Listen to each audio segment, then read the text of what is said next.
All right, so we're looking at the gradient of a straight line, and we're also, so here's our, we've got one formula here that we can use, the gradient equals rise over run, or we've got our one where we use the 2 points here, m, y2 minus y1, and we will, on the next page, we're also going to look at another way where we use tan the angle. Have you done that one in your 10?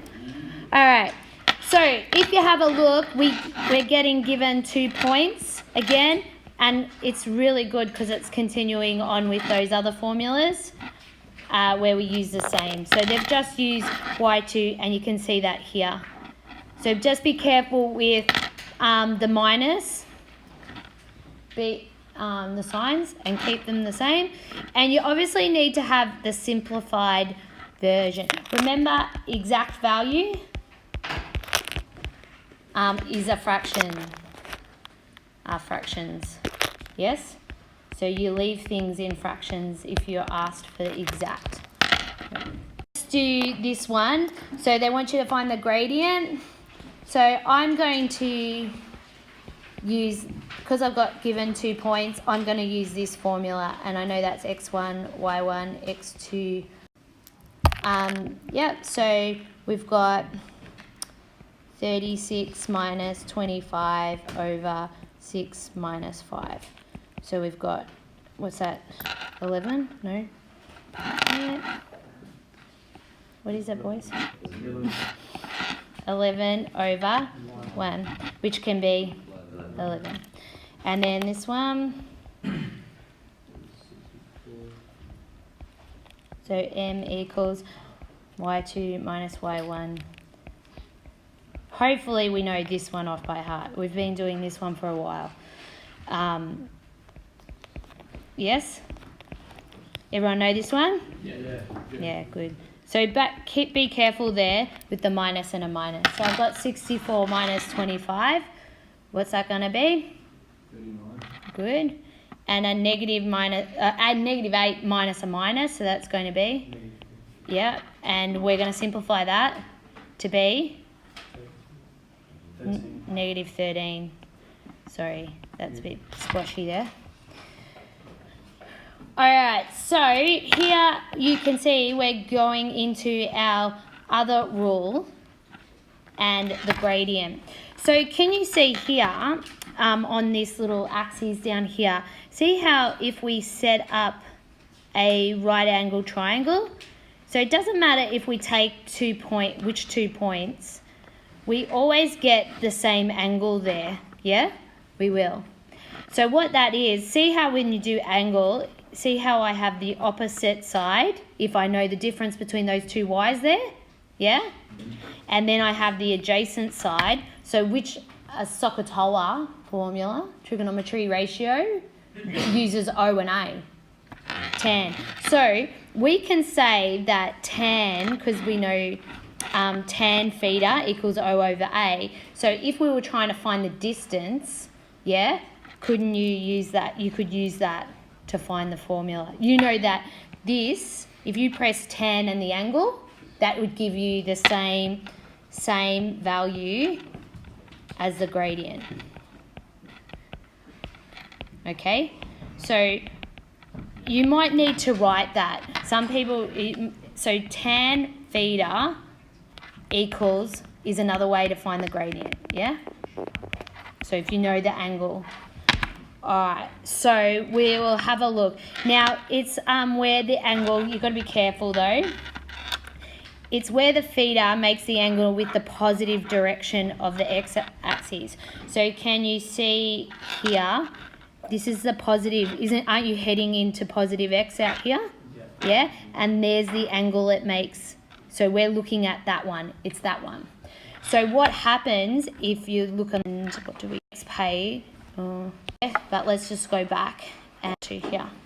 Alright, so determine the gradient of a line passing through the points 3 and 2 and 5 and 7 and the angle the line makes with the positive direction. So if you know that tan theta equals the gradient, well, you can then go find the gradient. So what they've done is they've done the y2 minus y1, x2 minus x1. Yeah, so they took here. Here's x1, y1, x2, y2, and they've put that in. So I've got 7 minus 2 over 5 minus 3. So I'm saying that's what tan equals. So it equals 5 over 2. Yeah? So if you go to find, you want to know the angle, they're asking me to find the angle, I'm just going to bring the tan on the other side, which means inverse tan. So you need your calculators for this. Yes? Now we are in degrees, so we need to be careful that your calc, you're talking about degrees here. Okay, so we get, yeah.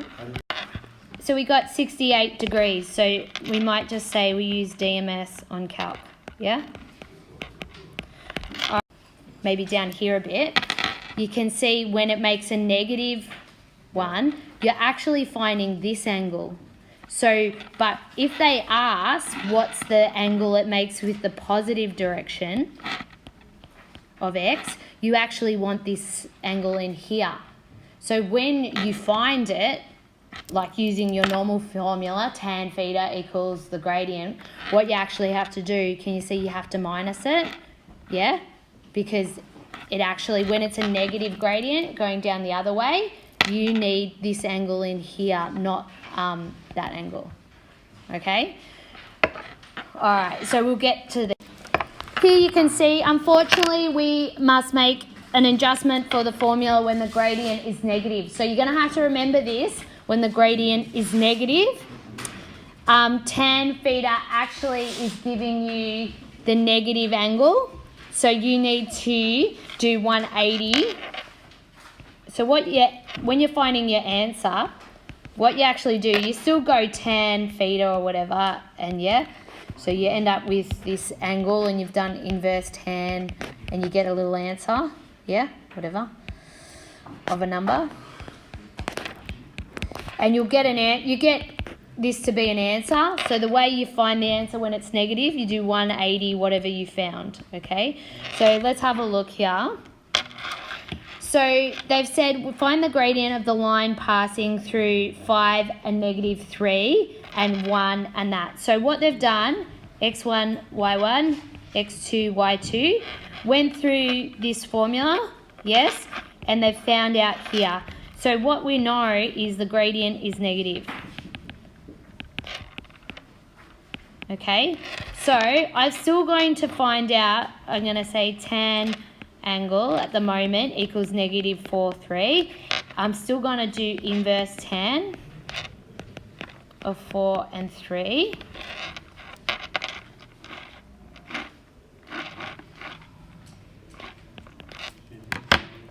No, because I'm saying it's negative, and so what I'm going to do is I'm just going to use the positive 4,3, right?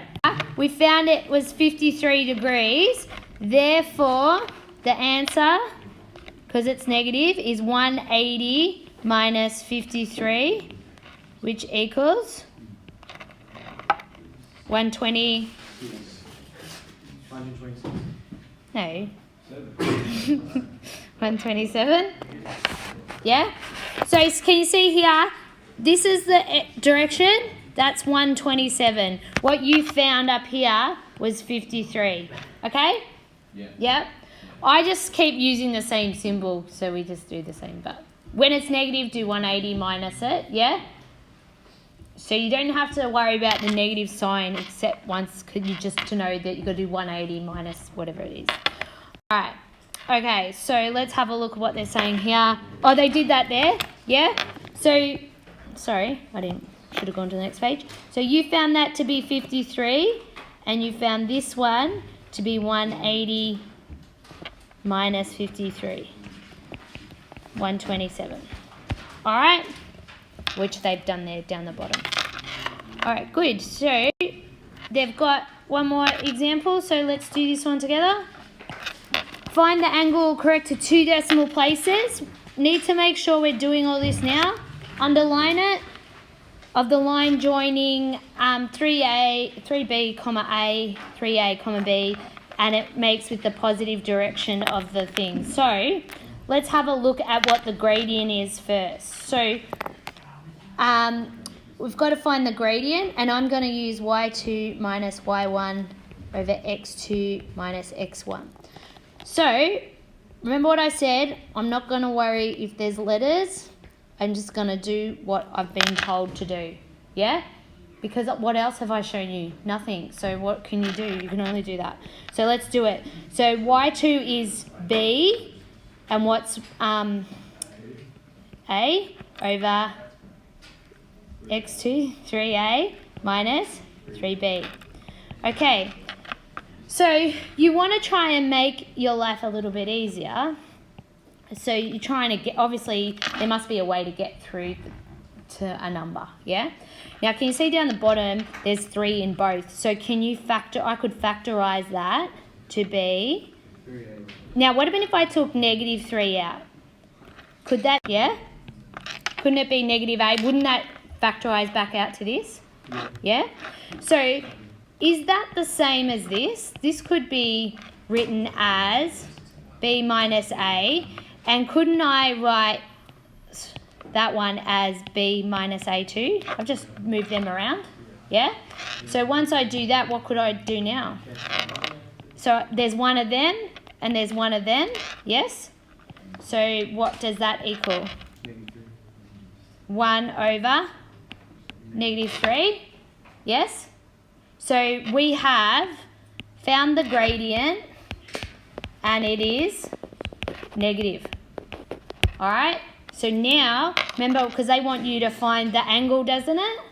So now it's a negative angle. So remember, we're going to do tan angle equals 1 over 3. Angle equals inverse tan of 1 over 3. Yes? Yeah. And then my answer, because it's a negative, will be 180, whatever you found that to be. Let's go have a look. Yes? We found that to be, what did we say? 18? Yeah? So this was 180 minus 18 equals?